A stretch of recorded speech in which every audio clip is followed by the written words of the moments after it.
Assalamualaikum warahmatullahi wabarakatuh. Sekarang kita ke bahagian 4, bab 6. Sampai kita kepada nisbah yang ketiga iaitu nisbah keuntungan atau profitability ratio. Nisbah-nisbah keuntungan mengukur keberkesanan aktiviti-aktiviti firma dalam menjana keuntungannya. Ada dua jenis nisbah keuntungan iaitu margin keuntungan dan nisbah-nisbah pulangan. Margin keuntungan nisbah yang mengukur pencapaian berbanding dengan jualan. Terdapat dua jenis iaitu margin untung kasar dan margin untung bersih. Bagi nisbah-nisbah pulangan, ia untuk mengukur pencapaian berbanding dengan saiz pelaburan yang dibuat oleh firma. Jenis-jenisnya terbahagi dua iaitu pulangan atas ekuiti dan pulangan atas aset. Kita pergi kepada margin keuntungan terlebih dahulu. Yang pertama, margin untung kasar atau gross profit margin. Formula untuk mengira margin untung kasar ialah untung kasar bahagi dengan jualan darab 100. Darab 100, bukan 100% ya. Nisbah ini mengukur peratus untung kasar yang diperolehi bagi setiap ringgit jualan. Ia menunjukkan lebihan dari setiap ringgit jualan sebelum ditolak dengan semua belanja firma. Ingat ya, jawapan kita akan dapati dalam bentuk peratus.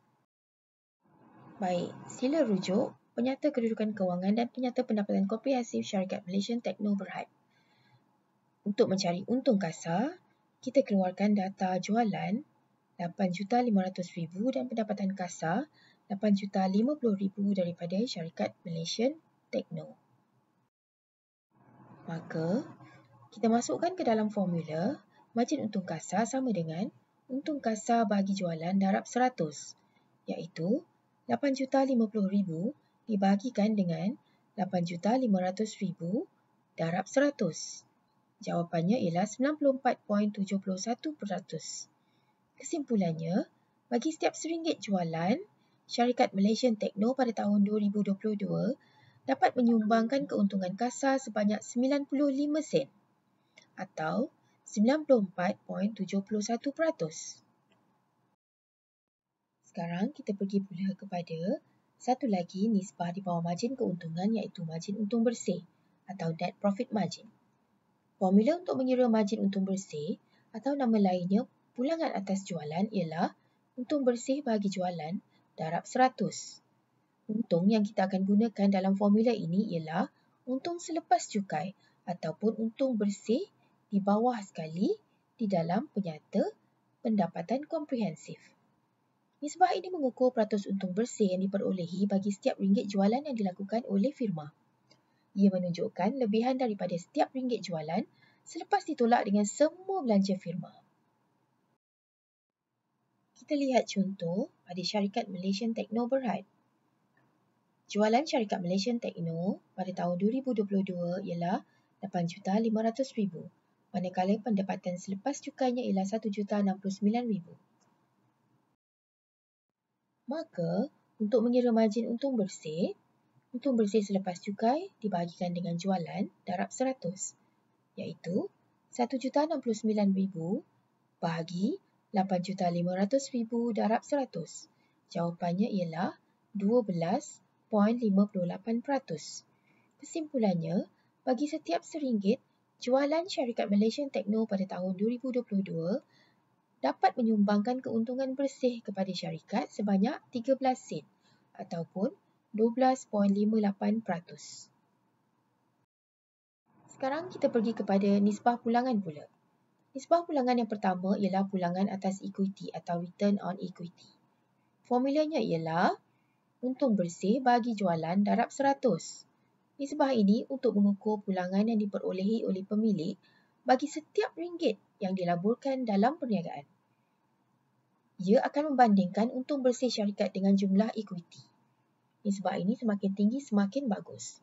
Bermaksud syarikat mampu menjana keuntungan yang tinggi daripada ekuiti yang dilaburkannya. Kita ambil contoh Syarikat Malaysian Tekno Berhad. Pendapatan bersih syarikat ialah 1,069,000 dan ekuiti pemegang sahamnya ialah 2,120,000. Maka untuk mengira pulangan atas ekuiti Syarikat Malaysian Tekno, ialah dengan membahagikan pendapatan selepas cukai atau pendapatan bersih dengan jumlah ekuiti darab 100, iaitu 1,69,000 dibahagikan dengan 2,120,000 darab 100. Maka jawapannya ialah 50.42%. Kesimpulannya ialah, bagi setiap RM1 yang dilaburkan oleh syarikat Malaysian Techno pada tahun 2022, akan menjana keuntungan bersih sebanyak 50 sen ataupun 50.42%. Kita pergi pula kepada nisbah kedua di bawah nisbah pulangan, iaitu pulangan atas aset atau pulangan atas pelaburan atau return on assets. Formulanya ialah untung bersih bagi jumlah aset darab 100. Nisbah ini mengukur kadar keuntungan daripada pelaburan setiap ringgit ke atas asetnya. Ia menunjukkan bagaimana cekapnya sesebuah firma menguruskan pelaburan asetnya. Semakin tinggi jawapan nisbah, semakin baik. Kita rujuk kepada penyata syarikat Malaysian Techno Berhad, di mana pendapatan bersih ialah 1,69,000 dan jumlah aset ialah 4,650,000. Maka, apabila dimasukkan ke dalam formula, pulangan atas aset sama dengan pendapatan selepas cukai atau pendapatan bersih dibahagikan dengan jumlah aset darab 100, iaitu 1,69,000 dibahagikan dengan 4,650,000 darab 100, jawapannya ialah 22.99%. Kesimpulan yang boleh kita buat ialah, setiap RM1 yang dilaburkan oleh syarikat Malaysian Techno pada 2022 ke atas asetnya dapat menyumbangkan keuntungan sebanyak 23 sen atau 22.99%. Sekarang kita pergi kepada nisbah yang keempat, iaitu nisbah aktiviti atau activity ratio. Nisbah besar ini mengukur sejauh mana keberkesanan syarikat dalam menggunakan aset-aset dalam operasinya. Ada 3 jenis nisbah aktiviti, iaitu pusing ganti inventory, pusing ganti jumlah aset dan tempoh purata kutipan. Kita pergi kepada nisbah aktiviti yang pertama, iaitu pusing ganti inventory atau inventory turnover. Formulanya ialah kos barang dijual dibahagikan dengan inventory atau jualan dibahagikan dengan inventory. Nanti pelajar akan diberi maklumat di dalam penyata. Jika tiada maklumat diberi mengenai kos barang dijual, maka pelajar ambillah jualan untuk dimasukkan ke dalam formula.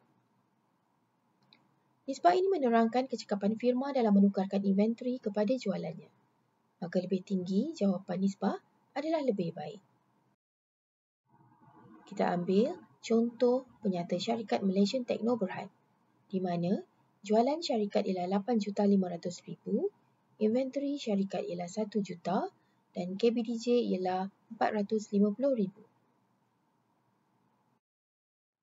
Jika pelajar ingin mengambil jualan untuk mengira pusing ganti inventory, maka jualan bagi inventory iaitu 8,500,000 dibahagikan dengan 1 juta, jawapannya ialah 8.5 kali. Sekiranya pelajar ingin mengambil kos barang dijual untuk mengira pusing ganti inventory, maka kos barang dijual dibahagikan dengan inventory iaitu 450,000 dibahagikan dengan 1 juta, jawapannya ialah 0.45 kali. Kesimpulannya, pada tahun 2022, setiap RM1 inventory syarikat Malaysian Techno dapat menghasilkan jualan sebanyak 8.5 kali atau RM8.50. Sekarang kita pergi kepada nisbah aktiviti yang kedua, iaitu pusing ganti jumlah aset atau asset turnover. Formulanya ialah jualan bahagi jumlah aset. Nisbah ini menunjukkan keupayaan dan kecekapan penggunaan aset firma untuk menghasilkan jualan. Kita ambil contoh penyata syarikat Malaysian Techno Berhad, di mana jualan ialah 8,500,000 dan jumlah aset ialah 4,650,000. Maka, jualan bahagi jumlah aset iaitu 8,500,000 dibahagikan dengan 4,650,000, jawapannya ialah 1.83 kali.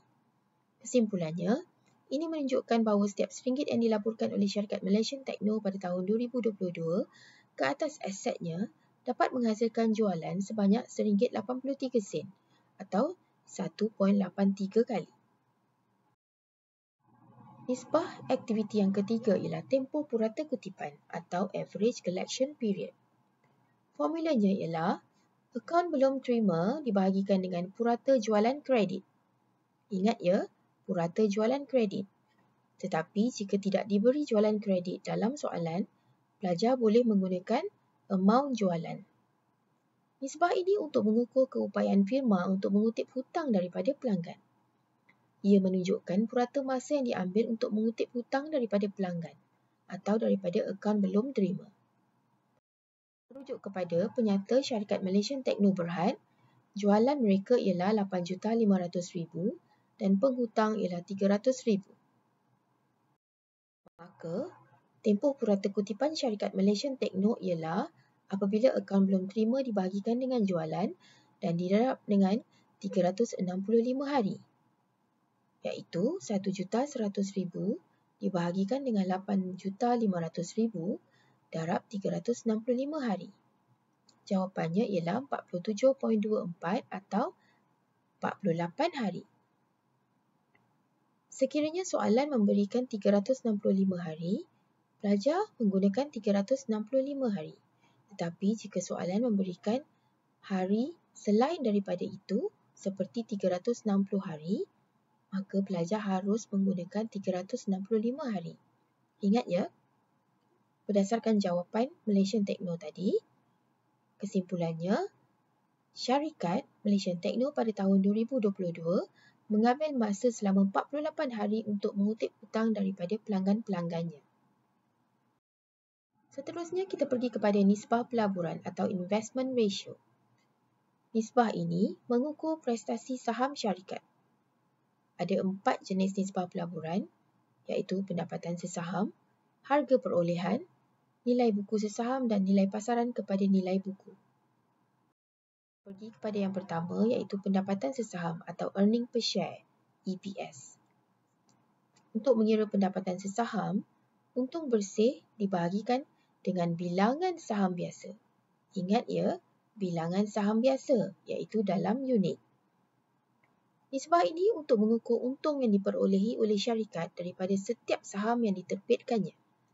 Ia penting untuk menggambarkan pengembangan perniagaan dan memberi prospek yang baik kepada pelabur untuk menerima dividen.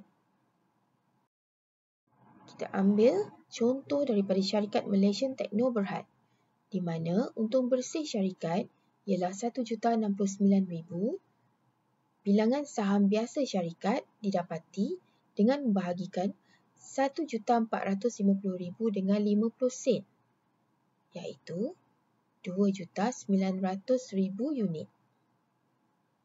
Maka apabila kita masukkan ke dalam formula, untung bersih dibahagikan dengan bilangan saham biasa, iaitu RM1.069,000 dibahagikan dengan RM2.900,000, maka jawapannya ialah RM0.37.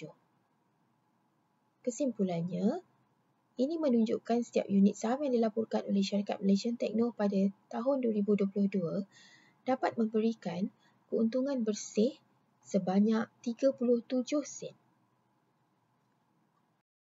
Kita pergi kepada nisbah yang kedua iaitu perolehan sesaham atau price earning ratio. Formulanya ialah harga pasaran sesaham dibahagikan dengan pendapatan sesaham.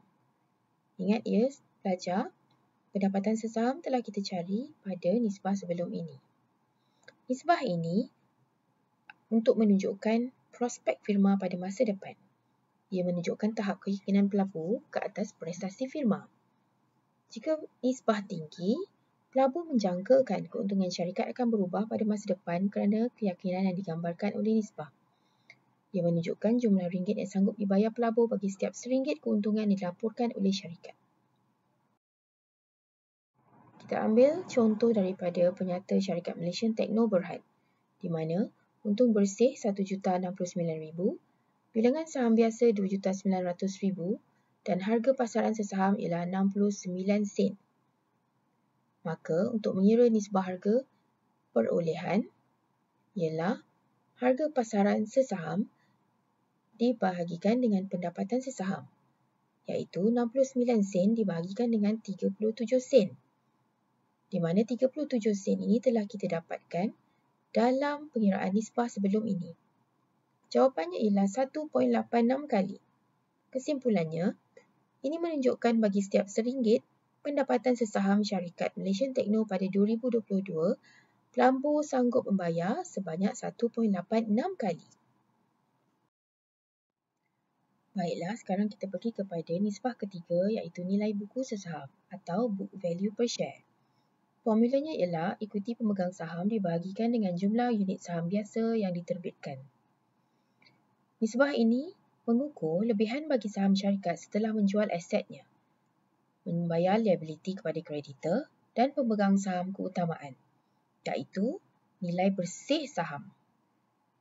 Ia adalah nilai instrumen atau nilai komersial seperti yang dimasukkan dalam buku kewangan syarikat, bukan amount yang boleh dijual beli di pasaran tertentu.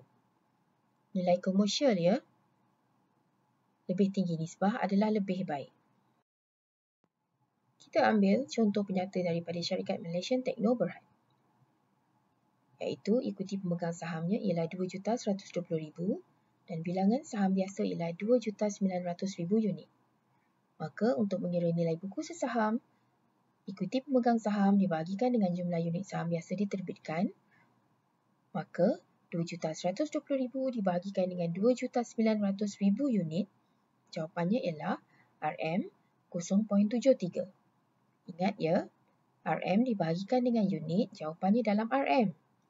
Maka kesimpulannya menunjukkan bagi setiap seunit saham yang dilaburkan oleh syarikat Malaysian Techno pada 2022, nilai bersih saham adalah 73 sen. Seterusnya, nisbah yang terakhir ialah nilai pasaran kepada nilai buku atau market to book value. Formulanya ialah harga pasaran sesaham dibahagikan dengan nilai buku sesaham. Masih ingat lagi, kita mengira nilai buku sesaham pada nisbah sebelum ini. Nisbah ini juga dikenali sebagai nilai aset bersih yang memberikan gambaran tentang persepsi pelabur terhadap saham syarikat.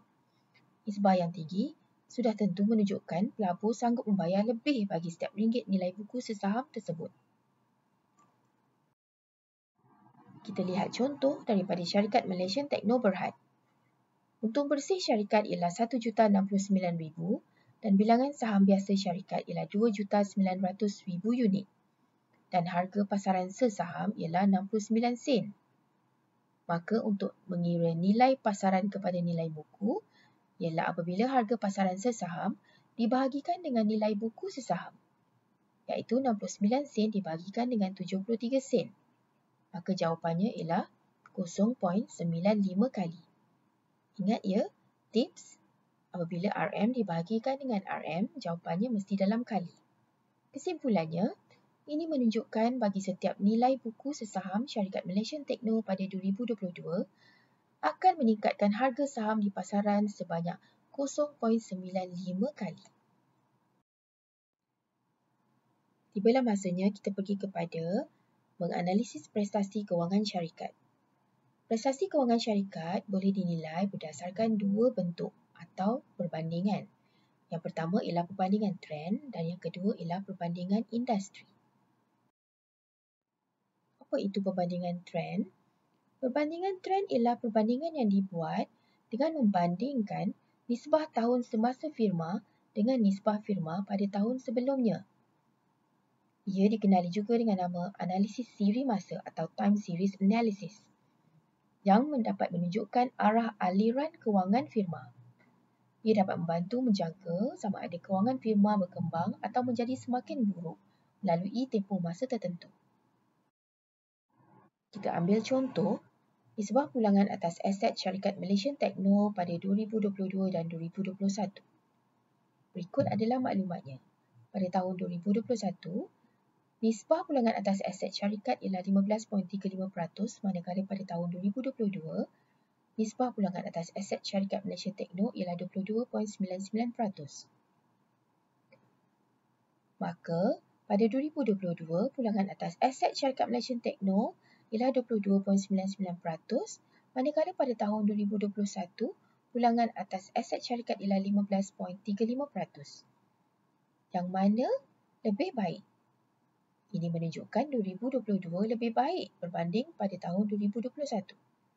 Kesimpulannya, setiap RM1 aset syarikat Malaysian Techno pada tahun 2022 mampu menjana jualan sebanyak 23 sen berbanding hanya 15 sen pada tahun 2021.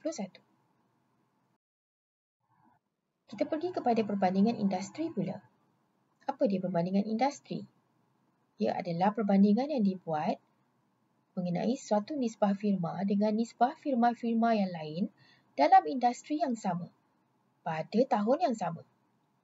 Ia juga dikenali sebagai analisis keratan rentas atau cross-sectional analysis. Ia dilakukan melalui analisis perbandingan atau comparative analysis.